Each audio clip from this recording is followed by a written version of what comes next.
ప్రభా నీకు వందనాలు, స్తోత్రాలు స్తోత్రాలు ప్రభా. పరలోకముందు నా తండ్రి నీకే కోట్ల కొద్ది స్థుతులు స్తోత్రాలు ప్రభా. నాయన తండ్రి ప్రభా, గడిచిన దినాలన్నింటిలోనూ మమ్మల్ని కాచి కాపాడినందుకు వందనాలు ప్రభా. ఇటువంటి అవకాశం ఇచ్చా నీకు వందనాలు ప్రభా.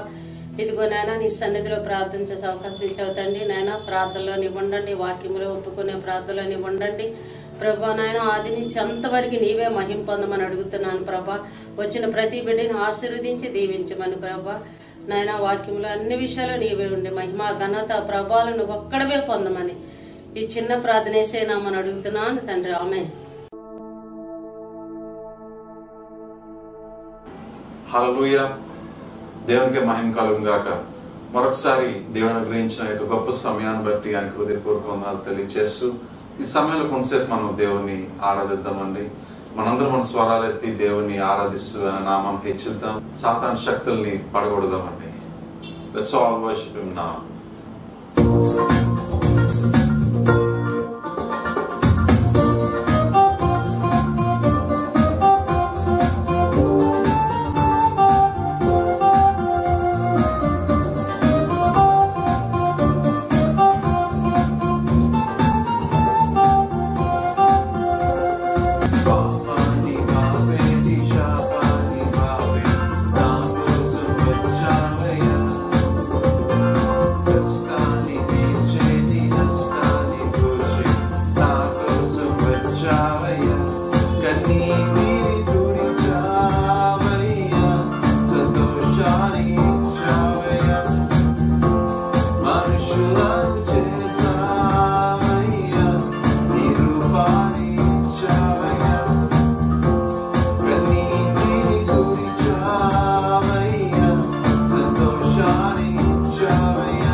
Jesus, we worship you, Lord. We thank you, Lord Jesus.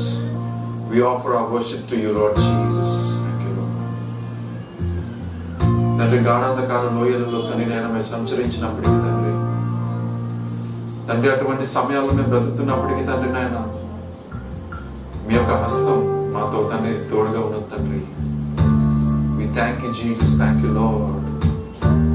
తండ్రి మా పక్కన ఎంతమంది పడిపోయినప్పటికీ తండ్రి నాయన మమ్మల్ని మాత్రం తండ్రి మీ హస్తాలతో తండ్రి నాయన మమ్మల్ని లేపి నిలబెడుతున్న తండ్రి నీకే వందనాలు స్తుతులు తండ్రి. Thank you Jesus, thank you Lord.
తండ్రి నీకే మహిమ, నీకే ఘనత, నీకే ప్రభావం ఆరోపిస్తున్నాం తండ్రి.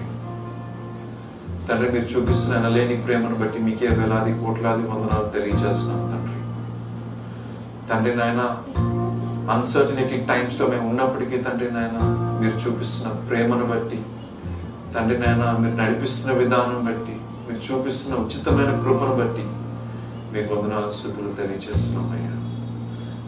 తండ్రి మేము చేసిన చిన్న స్తుతి ఆరాధన తండ్రి మీరు విని అంగీకరించినందుకు మీకే వందనాలు తెలియజేస్తూ ఈ చిన్న స్తుతి ఆరాధన మీకే అర్పించుకుంటున్నాను తండ్రి. ఆమేన్, ఆమేన్.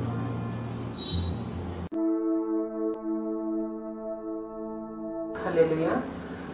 మన ప్రభువును మన రక్షకుడైన యేసుక్రీస్తు యొక్క శుభప్రదమైన నామంలో కూడి వచ్చిన దేవుని ప్రియ సంఘానికి ప్రభు పేరిట వందనాలు తెలియజేస్తున్నానండి. మరి సమయంలో మనం ఆరాధనలో భాగముగా ప్రతి వారము కూడా దేవుని సన్నిధిలో మనం కన్ఫెషన్ ప్రేయర్ ఒప్పుకోలు ప్రార్థన మనం చేసుకుంటున్నాం. మరి అదే విధంగా ఈ సమయంలో మనందరం కూడా ప్రార్థనలోకి వెళ్ళాలని ప్రభు పేరిట మిమ్మల్ని మనవి చేస్తున్నాను. ఈ ప్రార్థన మన జీవితానికి ఎంతో అత్యవసరమైనది. ప్రతిరోజు కూడా మన జీవితంలో ఎంతో ఈ లోక సంబంధమైన విషయాలన్నీ కూడా మన యొక్క అనుదిన జీవితంలోకి వస్తుంటాయి కనుక వాటి విషయంలో దేవుని సన్నిధిలో మనం పశ్చాత్తాపడి మన యొక్క ప్రభు మనకు ఒప్పింపచేసిన ప్రతి పాపాన్ని కూడా దేవుని సన్నిధిలో మనం ఒప్పుకొని మరి వాటిని విడిచిపెట్టి దేవుని యొక్క కృప పొందుకున్నట్లుగా ప్రభు మనకు సహాయం చేయనుగాక. ఆమేన్. మరి దేవుని లేఖనాల్లో ఒక వాక్యాన్ని మనం చదువుకుందాం. మరి మత్తయి సువార్త 7వ అధ్యాయంలో 19వ వచనంలో రాయబడి ఉంది, మంచి ఫలములు ఫలించని ప్రతి చెట్టు కూడా నరకబడి అగ్నిలో వేయబడతారట. మరి ఈ వాక్యాన్ని మనందరికీ తెలిసిన వాక్య భాగమే అయినప్పటికీ కూడా దేవుని సన్నిధిలో మరి మన యొక్క జీవితము మన ఫలాలు ఎలా ఉన్నాయి అనేవి మనల్ని మనం పరీక్ష చేసుకుంటూ దేవునితో మనం మాట్లాడదాం. ఈ సమయంలో మనందరం కళ్ళు మూసుకున్నట్లయితే మరి దేవుని సన్నిధిలో మనం పశ్చాత్తాప ప్రార్థన చేసుకుందామండి. ప్రభా, పరిశుద్ధుడా, గరుడా, మీ యొక్క ఘనమైన నామములకు వందనాలు తెలియజేసుకుంటాము నాయన. ప్రభా, ఈ సమయమందు నాయన అయ్యా నీ పాదం చెంత ప్రభా అయ్యా మేమందరము కూడా చేరినాం ప్రభా. దేవా, మా యొక్క దోషములు తండ్రి, మా అతిక్రమములు ప్రభా మేము గ్రహించలేని వారిగా అందులుగా గురుడ్డి వారిగా మేము బ్రతుకుచున్నామేమో ప్రభా. ఈ సమయంలో మమ్మల్ని జ్ఞాపకం చేసుకోండి నాయన. తండ్రి, నీ పాద సన్నిధిలో మోకరించి నాయన అయ్యా మీతో నాయన వారు ఒప్పుకుంటున్న ప్రతి ఒక్క పాపాన్ని కూడా మీరు అంగీకరించమని వేడుకుంటున్నాను తండ్రి. దేవా, మీకు వందనాలు, కృతజ్ఞతలు, స్తోత్రాలు ప్రభా. దేవా నాయన అయ్యా మా జీవితాల్లో ప్రతి దినము కూడా నాయన తండ్రి ఈ లోక సంబంధముగా ప్రభా నా తండ్రి ప్రభా మాకు ఎదురవుతున్న ప్రతి పరిస్థితుల్లో ప్రభా నాయన మేము అనేకులతో విరోధం కలిగి ఉండొచ్చు ప్రభా. లేదంటే ప్రభా నాయన అయా మాకు శత్రువులుగా తండ్రి ఒక్కొక్కరిని భావించుకొని జీవించవచ్చు ప్రభా. లేదంటే ప్రభా మా జీవితాల్లో నాయన ఇతరుల ఎడల అసూయ కలిగి బ్రతుకుచుండేవారుగా కూడా ఉండొచ్చు నాయన తండ్రి. నాయన మరి ఇవన్నీ కూడా శరీర సంబంధమైన క్రియలన్నీ కూడా మా జీవితాలకి వస్తుంటాయి ప్రభా. తండ్రి, మా పాపములు ప్రభా అయ్యా రక్తము వలె తండ్రి మీ దృష్టిలో ఎర్రగా కనబడుతున్నాయి ప్రభా. దేవా నా తండ్రి అయ్యా నా తండ్రి మరి కత్తిపోటు వంటి మాటలు మాట్లాడేవారుగా కూడా ఉంటాం ప్రభా. ఇతరులను గాయపరిచేవారుగా ప్రభా, మా మాట ద్వారా వారిని నొప్పించేవారుగా తండ్రి, వారిని బాధించేవారుగా కూడా మా జీవితాల్లో మేము జీవిస్తూ ఉంటాం ప్రభా. దేవా మరి నాయన అది నీకు అంగీకారం కానిది ప్రభా తండ్రి. మరి మా జీవితాల్లో ప్రభా నా తండ్రి అయా ఇతరుల విషయంలో ద్వేషాన్ని కలిగి ఉంటాం ప్రభా నాయన. అది నాయన తండ్రి నువ్వు నాయన అయా మమ్మల్ని ద్వేషిస్తావు ప్రభా. మేము ఇతరుల మీద ద్వేషం పెట్టుకుంటే ప్రభా దేవా నీ దృష్టిలో ప్రభా ఎంతో పాపమై ఉన్నది ప్రభా తండ్రి నాయన. అయా మా జీవితాల్లో నాయన తండ్రి నాయన ఇతరుల మీద సడుక్కునే వారిగా ఉంటాం ప్రభా. దేవా ఇతరులని ప్రభా నా తండ్రి నాయన అయా గాయపరిచేవారుగా తండ్రి అయా తండ్రి వారిని ప్రభా నాయన అవమానపరిచేవారుగా ఉంటాం ప్రభా. ఇవన్నీ కూడా మా శరీర క్రియలే ప్రభా. మా జీవితాల్లో ఒక్కొక్కటిగా నాయన మా హృదయంలో నుండి బయటికి వచ్చి నాయన మా జీవితాలను ప్రభా అయా నా తండ్రి నాయన అయా నా తండ్రి నాయన అయా పాపముతో నింపబడిన వ్యక్తిగా మమ్మల్ని మారుస్తూ ఉంటాయి ప్రభా తండ్రి. ఇవన్నీ కూడా పాపంలో నాయన భాగములై ఉన్నవి ప్రభా తండ్రి. వీటి నుండి నాయన మాకు రక్షణ కావాలి తండ్రి. నీ పాదసన్నిధిలో మేము ఒప్పుకుంటున్నాం ప్రభా తండ్రి. కల్మషము మా జీవితంలో ఉన్నది ప్రభా, అసూయ మా జీవితంలో ఉన్నది ప్రభా, ద్వేషము మా జీవితంలో ఉంచబడి ఉన్నది ప్రభా తండ్రి. నరహత్య చేత ప్రభా నాయన మా ఎదుటి వారిని బాధపరుస్తూ ఉంటాం ప్రభా. లేదంటే ప్రభా నేను అనేక విషయాల్లో తండ్రి వారిని నొప్పిస్తూ ఉంటాం ప్రభా తండ్రి. తెలియకనే మేము చేస్తున్న పొరపాట్లు అయి ఉండొచ్చు నాయన తండ్రి నాయన. మీరు మాకు తెలియచేస్తున్నారు ప్రభా ఇవన్నీ కూడా పాపములని ప్రభా తండ్రి నాయన. యేసయ్యా మేము ఒప్పుకోలేనివి నాయన, అనుదినము కూడా మేము కప్పుకుంటున్నవి నాయన. నీ దృష్టిలో వేషధారులుగా మేము జీవిస్తున్నాం ప్రభా తండ్రి. కరుణించి తండ్రి మమ్మల్ని క్షమించి నాయన నీ కృపతో ఈ సమయంలో జ్ఞాపకం చేసుకోండి నాయన తండ్రి మా పాపాలు మేము దాచుకోకుండా తండ్రి మా అంతరంగంలో ప్రభా అయ్యా నా తండ్రి మా మనస్సాక్షి మా మీద నేరారోపణ చేస్తూ ఉండగా ప్రభా ఒక్కొక్కటి ఒప్పుకొని ప్రభా నీ సన్నిధిలో పశ్చాత్తాపడి వాటిని విడిచిపెట్టి నాయన మీ కనికరాన్ని సంపాదించుకోవటానికి నాయన ఈ సమయంలో నాయన మేము ప్రార్థిస్తూ ఉండగా ప్రభా నాయన అయ్యా నీ బిడ్డలను మమ్మల్ని అందరినీ మీరు అంగీకరించి నాయన నీ పరిశుద్ధ రక్తముతో నాయన మా హృదయములో తండ్రి నాయన దాచబడిన ప్రతి పాపము కూడా నాయన అయా కడిగి శుద్ధీకరించి నాయన మమ్మల్ని పవిత్రులుగా చేసి నాయన నిర్దోషులుగా నిలువబెట్టు ప్రభా గడిచిన వారం అంతటిలో నాయన తండ్రి ఏ పాపమైతే మా మీద నాయన అయా నా తండ్రి అయా నిలిచి ఉన్నదో ప్రభా ఆ ప్రతి పాపములు కూడా నాయన మా జీవితాల మీద నుండి తొలగించి ప్రభా వాటిని క్షమించి ప్రభా అయా నిర్దోషులుగా ప్రభా నిష్కలంకులుగా ప్రభా నీ సన్నిధిలో సిగ్గుపడనక్కలేని మంచి మనస్సాక్షితో మమ్మల్ని నింపి దీవించమని ప్రభా నాయన చిన్న ఒప్పుకోలు ప్రార్థన నీ పాద సన్నిధికి సమర్పించుకుంటూ మా ప్రభువైన యేసుక్రీస్తు నామమున అడిగి వేడుకొంచున్నాము తండ్రి ఆమేన్. ప్రభునందు దేవుని బిడ్డలారా, త్వరగా వచ్చుచున్న నజరేయుడైన యేసుక్రీస్తు ప్రభు నామంలో మీ అందరికీ శుభములు వందనములు తెలియచేసుకుంటున్నాను. బాగున్నారా? సంతోషంగా ఉన్నారా? దేవుని వాక్యము వినాలని ఆసక్తితో ఆకలి దప్పులతో ఉన్నారా? అయితే దేవుడు తప్పక మీతో మాట్లాడతాడు. దేవుని బిడ్డలారా, ఎంత ధన్యత జీవము గల దేవుని మాటలు వినడం. ప్రభువు మనకిచ్చిన గొప్ప ఆధిక్యత, కృప. ఈ కడవరి దినాల్లో సత్యవాక్యము కరువైపోతున్న దినాల్లో దేవుని సన్నిధిలో జీవము గల దేవుని మాటలు విని దాని ప్రకారం మనము చెక్కబడి మలచబడి సరిచేయబడి కట్టబడి దేవుని సన్నిధికి అనగా పరలోకంలో దేవుని సన్నిధి ఎదుట యోగ్యతగా అక్కడ జీవింపతగిన యోగ్యత సంపాదించుకోవడానికి ప్రభువారి వాక్యాలన్నీ మనకు అనుగ్రహిస్తున్నారు. దేవుని కృప మీకు తోడై ఉండనుగాక. మరి ఈ సమయంలో కరోనా వైరస్ గురించి మరి ఒక మాట నేను మీకు తెలియచేయాలి. ఎందుకు అంటే వైరస్ అనేది ఏ మాత్రము కూడా తగ్గలేదు.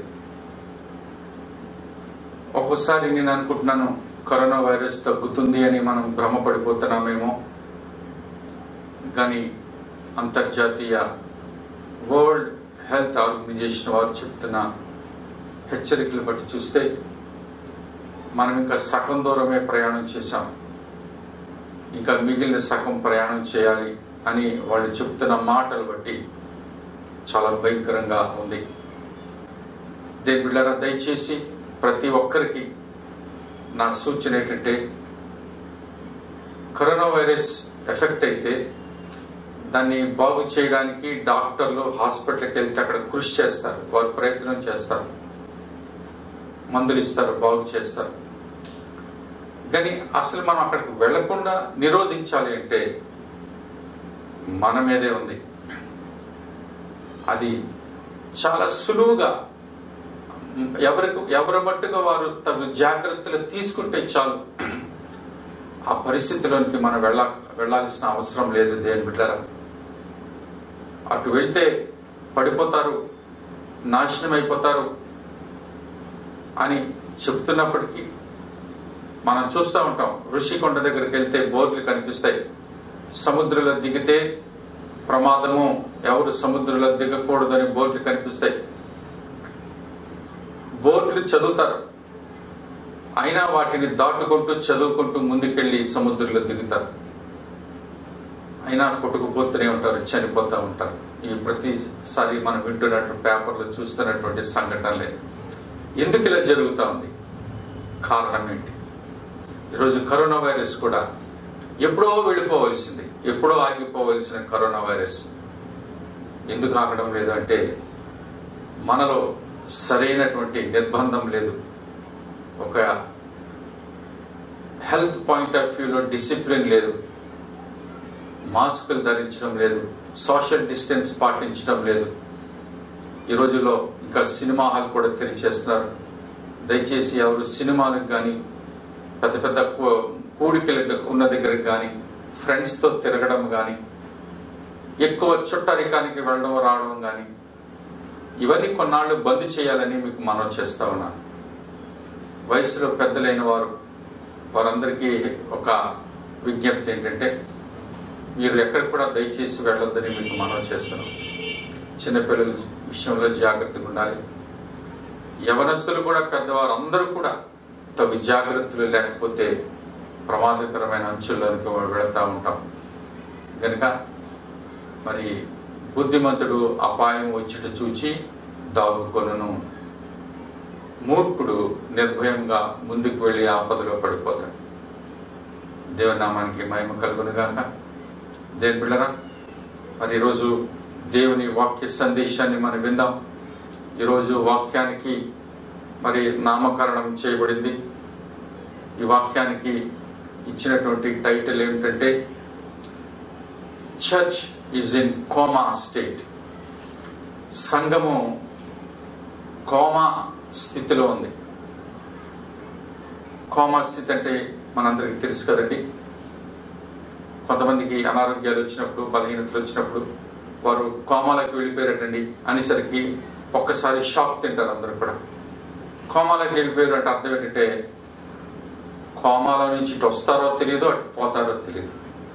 అది లాస్ట్ స్టేజ్, అంటే మరణపు అంచుల్లోనికి వెళ్ళిపోయారని అర్థం. మరణపు అంచుల్లో నేను చాలా మంది చూశాను, ప్రార్థించడానికి కూడా వెళ్ళాను, ప్రార్థన చేశాను. కోమాలో ఉన్న వారికి చల్లం ఉండదు, చలనం అసలు ఉండదు. బాడీ అంతా కూడా డెడ్ అయిపోతుంది. హార్ట్ మాత్రం కొట్టుకుంటూ ఉంటుంది, లబ్ డబ్ లబ్ డబ్.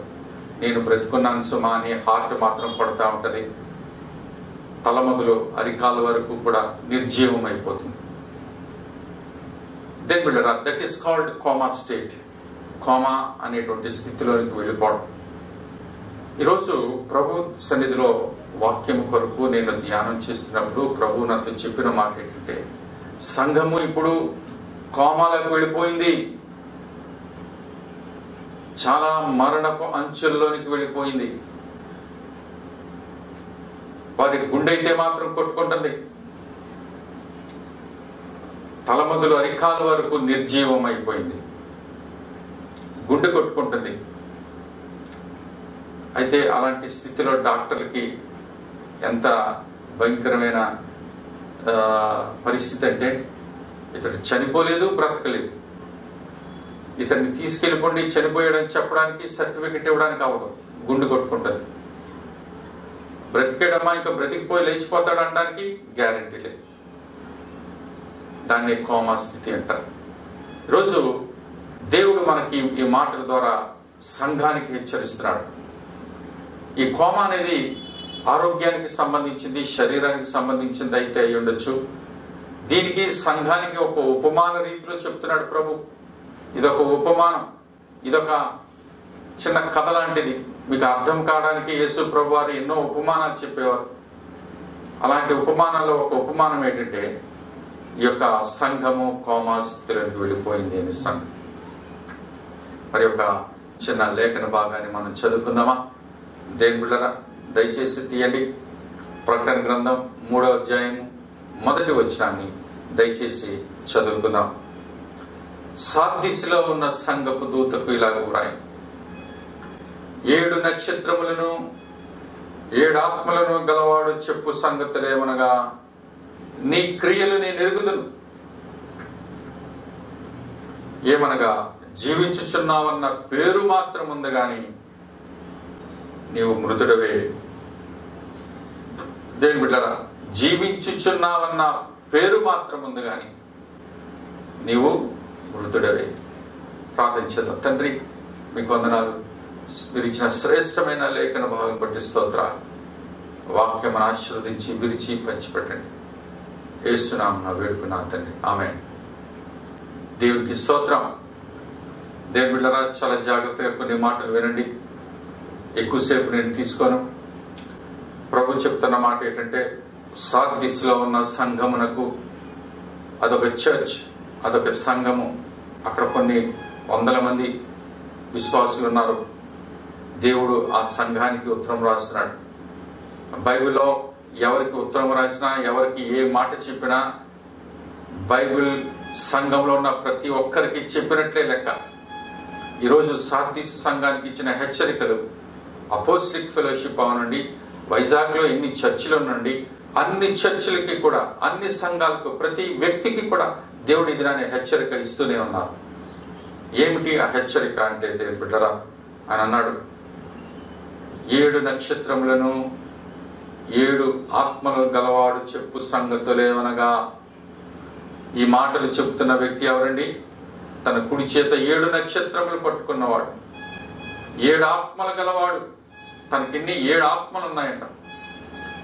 ఆ వ్యక్తి నీతో మాట్లాడుతున్నాడు సుమా, పాస్టర్ కాదు సుమా. నీతో మాట్లాడేది పాస్టర్ కాదు, సేవకుడు కాదు, బోధకుడు కాదు. సర్వోన్నతుడైన దేవుడు నీతో మాట్లాడడానికి ఇష్టపడుతున్నాడు. ఒక హెచ్చరిక ఇస్తున్నాడు, ఒక కృపా సందేశాన్ని ఇవ్వాలని అనుకుంటున్నాడు. ఆఖరి దినాల్లో, కడవరి దినాల్లో నిన్ను హెచ్చరించి బాగు చేసి కట్టడానికి ప్రభు పూనుకున్నాడు. నీతో మాట్లాడుతున్నది నరుడు కాదు, జీవము గల సర్వోన్నతైన పరలోకంలో ఉన్న దేవుడి దినాన్ని ఈ సమయంలో సూటిగా నీతో మాట్లాడుతున్నాడు. జాగ్రత్తగా మీరు వినాలని మనం చేస్తున్నాను అని చెప్తున్న మాట ఏమన్నాడు అంటే, జీవించుచున్నావన్న పేరు మాత్రం ఉంది కానీ నీవు మృతుడవే. దేవునామానికి మహిమ కలుగునుగా. దేవుని బిడ్డలారా, నీ క్రియలు నేను ఎరుగుదును, నీ క్రియలన్నీ చూస్తున్నాను.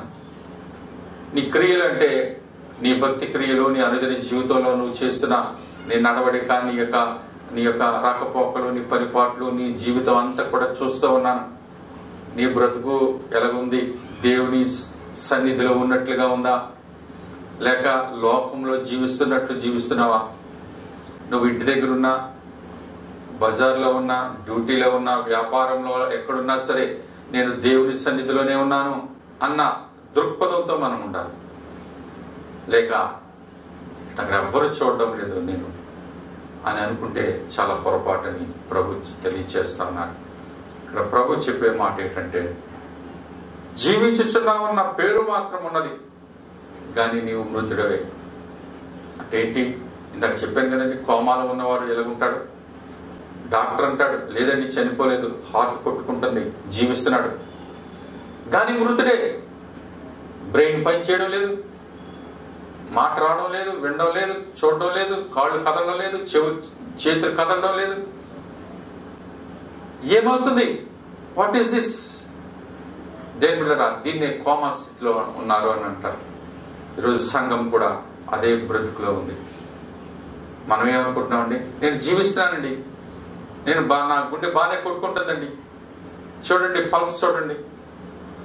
పల్స్ని బట్టి కాదు దేని బిడ్డరా, నువ్వు సగం డెడ్, సగం లివింగ్. అంటే సగం జీవిస్తున్నావు, సగం చనిపోయావు. ఇది భయంకరమైన స్థితి కదా. దాని తర్వాత వాక్యాన్ని మనం చదివితే, నీ క్రియలు నా ఎదుట సంపూర్ణమైనవిగా కనబడలేదు. నీ క్రియలు, నీ జీవితం, నీ బ్రతుకు, అనుదిన చర్యలు నా సన్నిధిలో అవి నీ బ్రతుకంతా సంపూర్ణమైనదిగా, అంటే పర్ఫెక్ట్గా నాకు కనిపించలేదు. అంటే ఒక కాలు ఎక్కడుందండి? లోకంలో ఉంది. ఒక కాలు ఎక్కడుందండి? ప్రభు సన్నిధిలో ఉంది. ఈరోజు ప్రభు అంటారు, దేవుని బిడ్డరా, ఇది ఎవరో ఒకరి గురించి చెప్పిన మాట కాదు. ప్రపంచవ్యాప్తంగా ఎన్ని సంఘాలైతే ఉన్నాయో అన్ని సంఘాల్లో కూడా మ్యాక్సిమం ఇదే పరిస్థితి ఏలుబడి చేస్తూ ఉంది. ఇదే పరిస్థితిలో కొట్టుమిట్టాడుతూ ఉంది సంఘము. దేవుని బిడ్డరా, మన సంఘం అని కాదు, విశాఖపట్నంలో ఉన్న సంఘాలు, ఆంధ్రప్రదేశ్లో ఉన్న సంఘాలని కాదు, ఇండియాలో ఉన్న సంఘాలు కాదు, ప్రపంచ వ్యాప్తంగా ఉన్న సంఘాలన్నీ కూడా ఈరోజు కోమా స్థితిలోనే ఉన్నాయి. సగం భక్తి, సగం లోకం. ఎందుకు ఈ దుస్థితి వచ్చింది? ప్రభువారు ఈ దినాన్ని మనకు ప్రశ్నించి మరి మనం అడుగుతా ఉన్నారు దేవుని బిడ్డలారా. ఈ పరిస్థితిని మనం చాలా జాగ్రత్తగా అంచనా వేసుకుని ముందుకు వెళ్ళాలని కోరుతున్నాను. ఏంటి పరిస్థితి దేవుని బిడ్డలారా? అయితే ఒక రకమైనటువంటి పాపము సంఘంలో ఏలుబడి చేస్తోంది. ఒక రకమైన పాపం ఏంటో తెలుసండి? అది దేవుని దగ్గరికి వెళ్ళనీయకుండా తాళ్ళతో కట్టినట్టు కట్టేస్తుంది నిన్ను. ఇర్మియా గ్రంథంలో ఒకసారి చూద్దాం. 10వ అధ్యాయము 23వ వచనాన్ని చదివితే, యెహోవా తమ మార్గము నేర్పరచుకొనుట నరుల వశములో లేదనియు, మనుష్యులు తమ ప్రవర్తన యందు సన్మార్గమున ప్రవర్తించుట వారి వశములో లేదనియో నేను ఎరుగుదును. ప్రభు సెలవిస్తున్నారు, ఒక వ్యక్తి తన బ్రతుకు మార్చుకోవాలన్నా, తన మార్గాలు సరిచేసుకోవాలన్నా, లేకపోతే నా జీవితాన్ని మార్చేసుకుని పరిశుద్ధ జీవితంలోకి వెళ్ళిపోతానన్నా అది నీ వశములో లేదు. అది నీకు చేత కాదు. ఏ నరుడు కూడా నీ జీవితాన్ని బ్రతుకును మార్చుకోలేడు. దేవుని బిడ్డలారా, ప్రభువారు అదే చెప్తా ఉన్నాను. కొంతమంది అంటారు, ఏమంటే చాలా మంది దగ్గర నేను విన్నాను, బ్రదర్ ఈ సారా తాగడం, మందు తాగడం ఆపేస్తారా? ఇదే అపాట్ అండి, ఇది నా కంట్రోల్లో ఉంది, నేను ఏ రోజు మానేయాలనుకున్నా మానేయగలను అని అంటూనే 20-30 సంవత్సరాలు బట్టి తాగుతా ఉన్నాడు. ఎందుకంటే మానలేని స్థితిలో. కానీ పైకి ప్రగల్భాలు పలుకుతారు, ఇది ఎప్పుడు మానేయాలన్నా మానేయగలనండి అంటాడు. ఈ సిగరెట్ ఎప్పుడు మానేయాలన్నా మానేయగలనండి అంటాడు. సినిమాలు ఎప్పుడు మానేయాలన్నా మానేయగలనండి. కానీ అది వారి వశంలో లేదు. దేవుని బిడ్డలారా, నువ్వు ఎప్పుడో పాపానికి బానిసమైపోయావు. దాని నుంచి పైకి రావడం నీ వశంలో లేదు అని ప్రభువారు ఈ దినాన్ని చెప్తా ఉన్నారు. దేవుని బిడ్డలారా, మరి ముఖ్యంగా ఒక విషయాన్ని జ్ఞాపకం చేసుకున్నాం. శరీరానుసారమైన పాపము, శరీరాశ, నేత్రాశ, జీవగుండము, రకరకాలైన పాపాలు చేస్తూ ఉంటాం. కానీ కొన్ని రకాలైన పాపాలు గురించి ఈరోజు మనం ధ్యానం చేద్దాం. అది సాధారణంగా ఎవరు వాటిని ధ్యానం చేయరు, వాటిని గురించి మాట్లాడరు, వాటిని పట్టించుకోరు. కనుక చూడండి, ఇర్మియా గ్రంథం 11వ అధ్యాయం 8వ వచనంలో ఒక మాట ఉంది. అయినను వారు తమ దుష్ట హృదయములో పుట్టు మూర్ఖత చొప్పున నడుచుచు వినకపోయిరి, చెవియొగ్గిన వారు కాకపోయిరి. వారు అనుసరింపవలనని నేను వారికి ఆజ్ఞాపించిన ఈ నిబంధన మాటలన్నిటినీ అనుసరించి నడవలేదు కనుక నేను నా నిబంధనలోనున్న వాటన్నిటిని వారి మీదకి రప్పించదని. ఇక్కడ ప్రభువారు చెప్తున్న మాట ఏంటంటే, వారు దుష్ట హృదయంలో పుట్టు మూర్ఖత చొప్పున నడుచుచు దేవుని మాటలు వినకపోయిరి. దేవుని బిడ్డలారా, ఈ పాపం గురించి ఎప్పుడైనా మనం ఆలోచన చేసామా? ఇది ఏ రకమైన పాపం అండి? మూర్ఖత్వం. వారి దుష్ట హృదయములో పుట్టు మూర్ఖత్వం. ప్రభువారు అన్నారు, వారి హృదయం ఎలాంటి హృదయం అండి? దుష్ట హృదయము. ఆ దుష్ట హృదయములో పుట్టు మూర్ఖత చొప్పున, మూర్ఖత్వంతో జీవిస్తూ ఉంటారు చాలా మంది. దేవుని బిడ్డలారా, అందుకే పాపం వారిని విడిచిపోదు. ఈ ప్రభువారు చెప్తున్న ఈ యొక్క తీవ్రమైన ఈ పాపాల గురించి ఈరోజు ధ్యానం చేయాలి. ఎందుకంటే సంఘం ఎందుకు కోమా స్థితిలోకి వెళ్ళిపోయింది? ఎందుకు సగం క్రైస్తవుడిగా ఉన్నావు? ఎందుకు నిర్జీవమైన స్థితిలో ఉన్నావు? ఎందుకు సంపూర్ణతలోనికి రాలేకపోతున్నావు? ఎందుకు ప్రార్థించలేకపోతున్నావు? ఎందుకు దేవుల్లో ఎదగలేకపోతున్నావు అంటే కారణం నీ దుష్ట హృదయం. నీ దుష్ట హృదయంలో ఏముంది? మూర్ఖత్వం ఉంది. ఆ మూర్ఖత్వం అంటే మనకు తెలుసు కదా దేవుని బిడ్డలారా. ఆ మూర్ఖత్వం అనేది ఏ విధంగా పనిచేస్తుందో మనందరికీ తెలుసు. కనుక హృదయంలో మూర్ఖత్వం ఏలుబడి చేస్తున్నంత వరకు ఏ నరుడు కూడా దేవుని ఎద్దుకు రాడు. చర్చికి రావడం వస్తారు, కూర్చుంటారు, వాక్యం వినడం వింటారు, ప్రార్థన చేయమంటే చేస్తారు. చర్చి నుంచి వెళ్ళిపోయిన తర్వాత మరలా వారి మూర్ఖత చొప్పున మాత్రమే జీవిస్తారు. అందుకే బైబిల్లో చాలా మార్లు ప్రభువారు సువార్తల్లోనూ పత్రికల్లోనూ పాత నిబంధన గ్రంథంలోనూ కూడా రాయబడింది, మీరు మీ కళ్ళు చూస్తూనే ఉంటాయి, మీ చెవులు వింటూనే ఉంటాయి, మీ హృదయం గ్రహిస్తూనే ఉంటుంది, కానీ మీరు హృదయం తిప్పుకొని మారు మనసు పొందక మూర్ఖ హృదయంతో దేవుని సన్నిధిని విడిచి వెళ్ళిపోతారు. దేని బిడ్డరా, మన కళ్ళు చూస్తాయి, చెవులు వింటాయి, హృదయంతో గ్రహిస్తాం. ఇంటికి వెళ్ళిన తర్వాత భయంకరమైన మూర్ఖత్వం అనేది హృదయంలో ఉంది కదా, వీటన్నిటినీ కాళ్ళ క్రింద త్రొక్కేసి నీ మట్టుకు నువ్వు లోకంలో తిరిగిపోతా ఉంటావు. దేని బిడ్డరా, ఇది ఎంత భయంకరమైనటువంటి స్థితి అండి. ఇదంతా ఎందువల్ల వస్తుంది అంటే కేవలము మన హృదయంలో ఉన్నటువంటి మూర్ఖత చొప్పున మనం చేస్తూ ఉన్నాము కనుకనే మనము ఆ పరిస్థితిలోనికి వెళ్ళిపోతున్నాం. చూడండి దేవుని బిడ్డరా, వాక్యమే చెప్తుంది, ఈ ప్రజలు కన్నులారా చూచి చెవులారా విని హృదయంతో గ్రహించి మనస్సు త్రిప్పుకొని, కన్నులారా చూచి చెవులారా విని హృదయంతో గ్రహించిన తర్వాత మనస్సు త్రిప్పుకొని, అంటే మనస్సు ఎవరు త్రిప్పేశారు? నీ హృదయంలో ఒక మూర్ఖుడు ఉన్నాడు.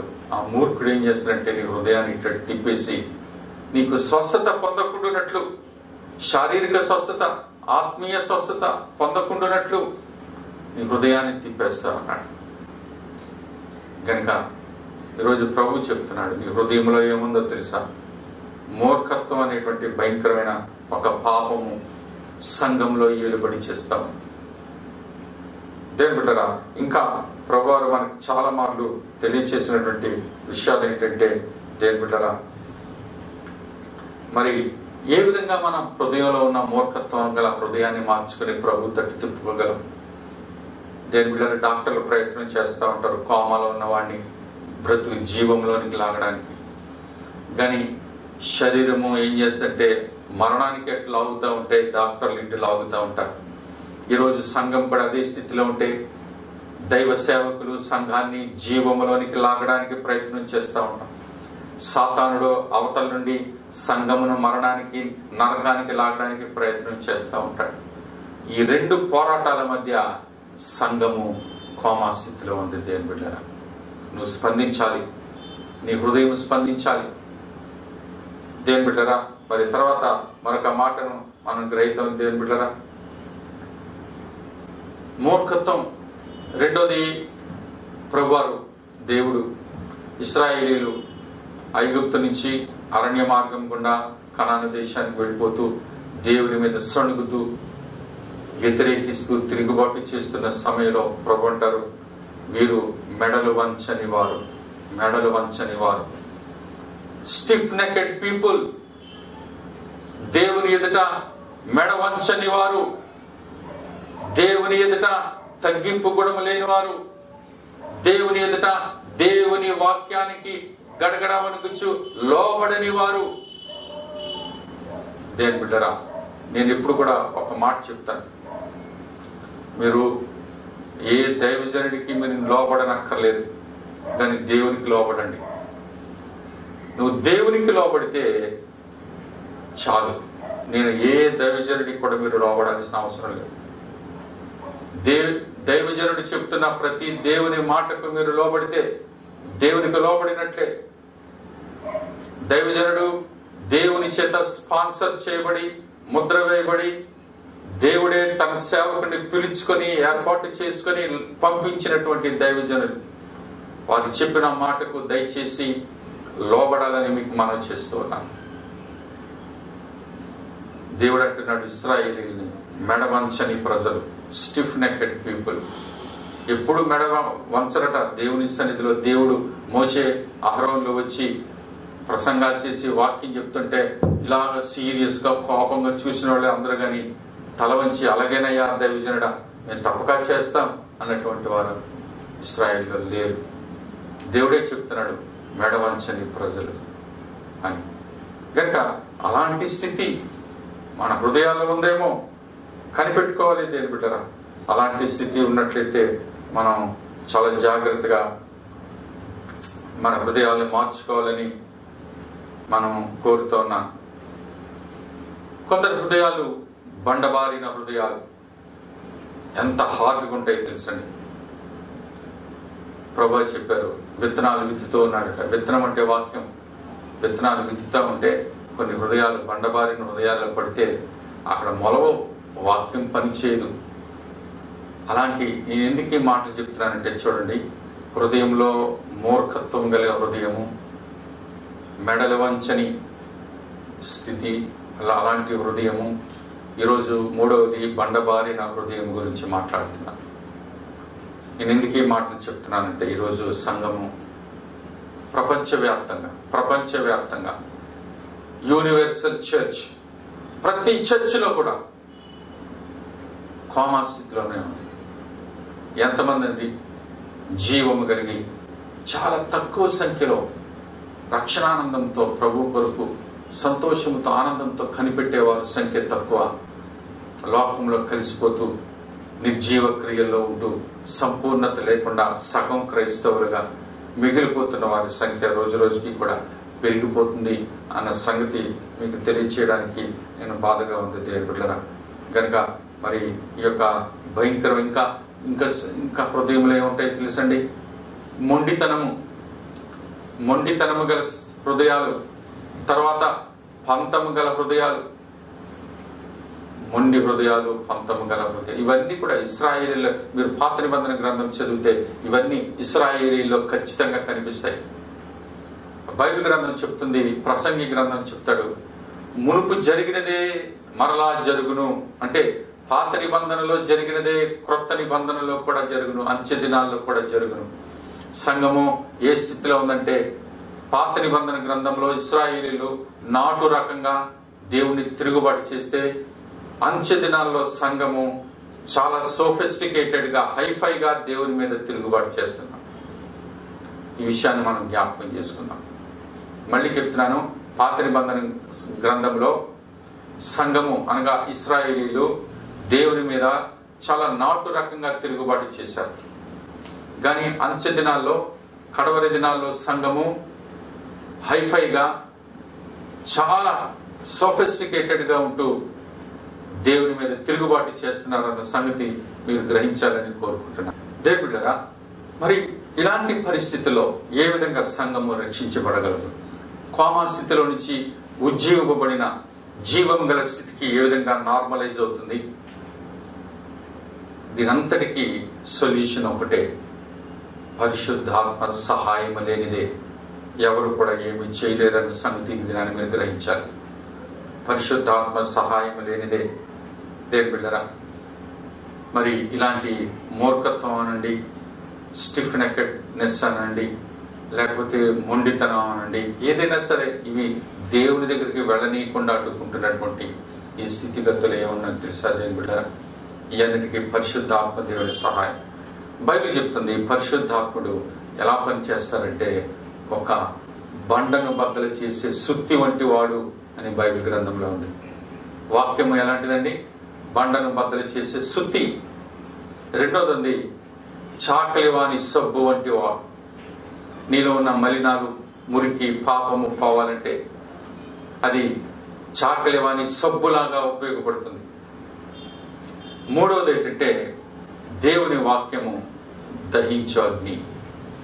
దేవుని వాక్యము నీలో ఉన్న పాపము, కల్మషము, అజితేంద్రియము, తిరుగుబాటుతనము, మొండి సమస్తమును కూడా కాల్చివేస్తుంది. ఏ శేషము లేకుండా నిర్మూలిస్తుంది దేవుని యొక్క పరిశుద్ధాత్మ అగ్ని. కనుక వాటిని మనం ఆహ్వానించాలా లేదా? ఇది నాని ప్రభా, ఒకవేళ నాలో ఎటువంటి తిరుగుబాటుతనం ఉంటే, ఒకవేళ సరిగ్గా నీకు లోపడలేని స్థితిలో ఉన్నట్లయితే, సరిగ్గా నీకు అనుకూలమైన జీవితంలోకి మలచబడకుండా ఉన్నానంటే, చూడండి దేవుని బిడ్డలారా, ఒకసారి పెద్ద పెద్ద ఐరన్ ఉంటుంది, అది షేప్లెస్ గా ఉండి మనకు కావలసిన విధంగా లేదు. అప్పుడు ఏం చేస్తారంటే ఐరన్ని అగ్నిలో పెట్టి ఎర్రగా కాల్చిన తర్వాత సుత్తి పెట్టి కొడితే అది మనకు నచ్చిన విధమైన షేపుల్లోకి మారిపోతుంది. అలాగే దేవుని బిడ్డలారా, పరిశుద్ధాత్మ అగ్ని చేత మనల్ని కాల్చినప్పుడు మనము దేవునికి తగిన విధంగా ఆయన వాక్యానుసారమైన జీవితం కొరకు మనము మార్చబడగలుగుతాం.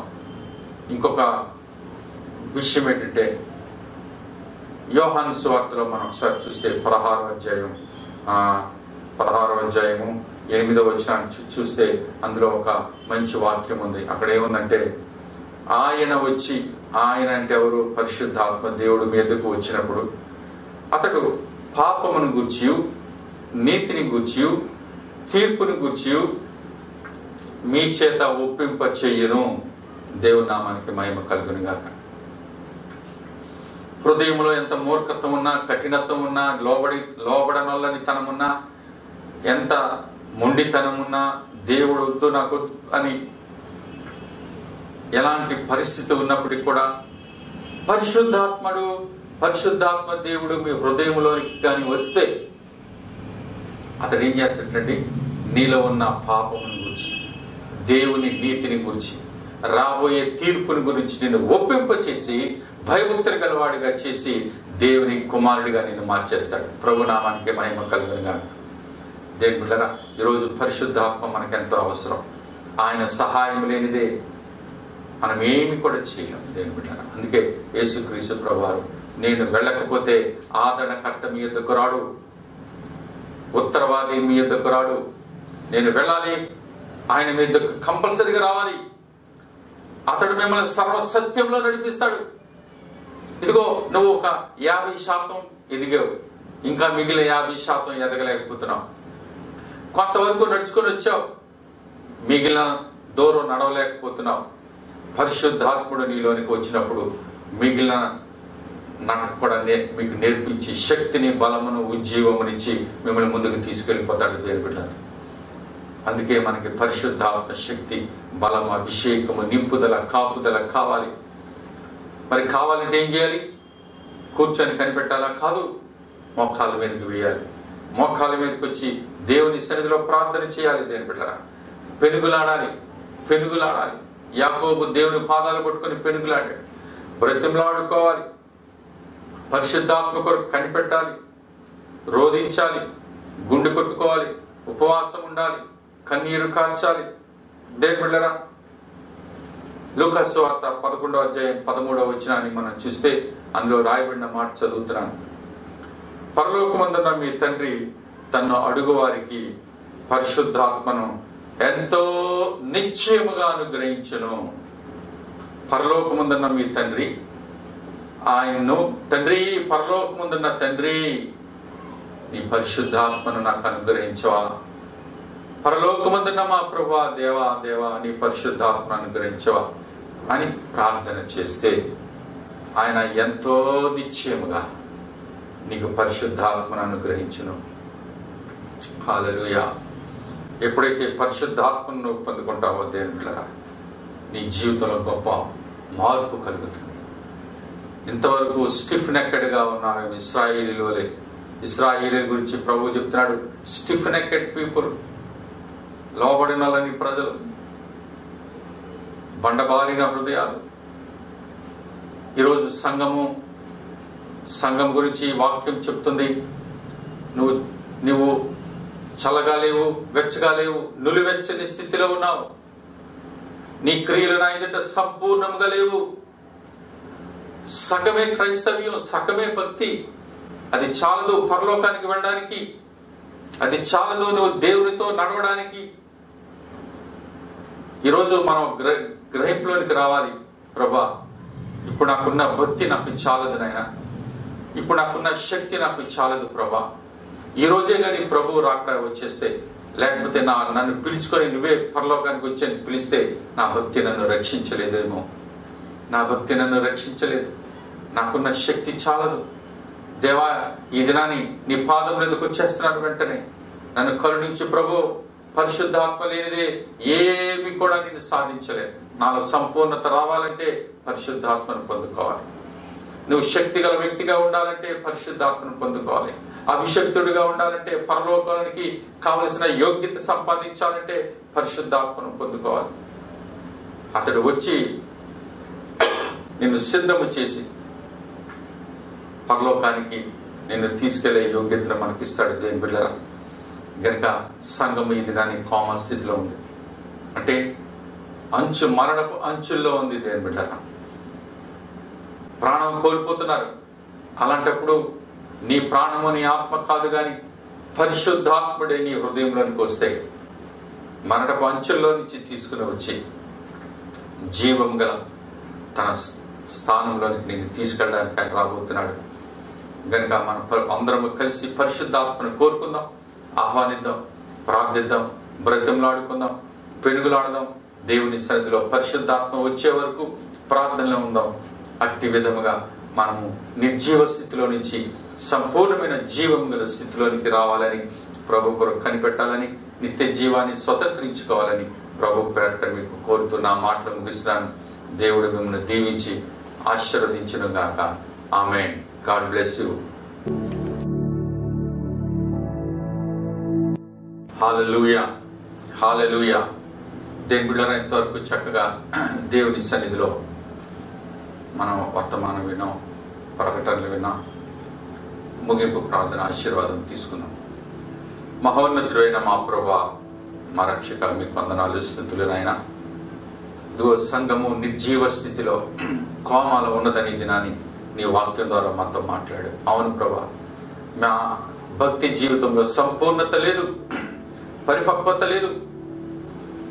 ఈరోజు మమ్మల్ని హెచ్చరిస్తూ ఉన్నాం తండ్రి. మాలో ఉన్న అడ్డుకుంటున్నటువంటి ఎదుగుదలను అడ్డుకుంటున్నటువంటి సమస్త విధమైనటువంటి లోపాలను సరిదిద్ది నీ పరిశుద్ధాత్మను మాకు అనుగ్రహించమని వేడుకుంటున్నాం. మేము ఆత్మతో నింపబడిన వారంగా, నేను ఆత్మలో కట్టబడి, చెక్కబడి, మలచబడి, సరిచేయబడి, బుద్ధి చెప్పబడి నీ సంపూర్ణతలోనికి యేసుక్రీస్తు ప్రభువారి స్వరూపం మాలో ఏర్పడే వరకు, యేసుక్రీస్తు కలిగిన మనస్సు మేము పొందుకునే వరకు ఆ గొప్ప రక్షణ నిరీక్షణ కలిగిన వారంగా నీ వైపు చూసే ధన్యత మాకు దయచేయండి. పరలోక రాజ్యంలో నైనా ప్రవేశించి అందులో నివసించదగ్గ యోగ్యతను పరలోకమందున తండ్రి కృప వల్ల మాకు అనుగ్రహించండి. పరిశుద్ధాత్మను తండ్రి, ఈరోజు ఎంతమంది అయితే వర్తమానం విన్నారో వారందరినీ మీ చేతులకు అప్పగిస్తున్నాను. మాలో ఎవరు కూడా నిర్జీవ స్థితిలో ఉండకూడదు ప్రభా, కోమా స్థితిలో ఉండకూడదు ప్రభా. మేమందరము తండ్రి ఈ దినాన్ని ఏక మనసుతో పరలోకమందున్న మా తండ్రి, మా దేవ, మా దేవ, మా తండ్రి, మా అందరికీ మీ పరిశుద్ధాత్మను అనుగ్రహించండి. నీ పరిశుద్ధాత్మను నిశ్చయముగా ఇచ్చేదను అని మీరు చెప్పి ఉన్నారు కనుక దయచేసి మీ పాదముల యొద్ద మేము మొరపెట్టుకుంటున్నాం. ఈ వర్తమానం వింటున్నాం అందరికీ నీ పరిశుద్ధాత్మను అనుగ్రహించి మమ్మల్ని సంపూర్ణులుగా, పరిశుద్ధులుగా, నీతిమంతులుగా చేసి నీ రాజ్యమునకు వారసులముగా, నీ ప్రియమైన బిడ్డలుగా చేసి, నీ చిత్తము నెరవేర్చేవారుగా చేసి మమ్మల్ని బలపరచమని మా ప్రభును ప్రియరక్షకుడైన యేసు నామములో బ్రతిమాలుకొనిచి వేడుకొంచున్నాం తండ్రి. ఆమేన్. పరలోకమందున్న మా తండ్రి, మీ నామం పరిశుద్ధపరచబడును గాక, మీ రాజ్యం వచ్చును గాక, మీ చిత్తం పరలోకమందు నెరవేర్చినట్టు భూమి మీద నెరవేరును గాక. మా అనుదిన ఆహారం నేడు మాకు దయచేయండి. మరణస్తులు మీకు క్షమించిన ప్రకారం మా అపరాధములు క్షమించండి. మమ్మల్ని శోధనలోనికి తేక దుష్టుని మమ్మల్ని తప్పించండి. రాజ్యము, శక్తియు, మహిమయు నిరంతరము మీరున్నారు తండ్రి. ఆమేన్. తొచ్చలకుండా మిమ్మల్ని కాపాడుటకును, తన మహిమ ఎదుట మిమ్మల్ని నిర్దోషులుగాను నిరపరాధులుగాను నిలబెట్టుకును పరమ తండ్రి అయిన దేవుని ప్రేమ, యేసుక్రీస్తు ప్రభువారి కృప, పరిశుద్ధాత్మ దేవుని సన్నిధి, సహవాసము, స్వస్థత, రక్షణ, ఆశీర్వాదం, అభివృద్ధి మీకు తోడైంది నడిపించును గాక. Amen, amen, amen. God bless you all.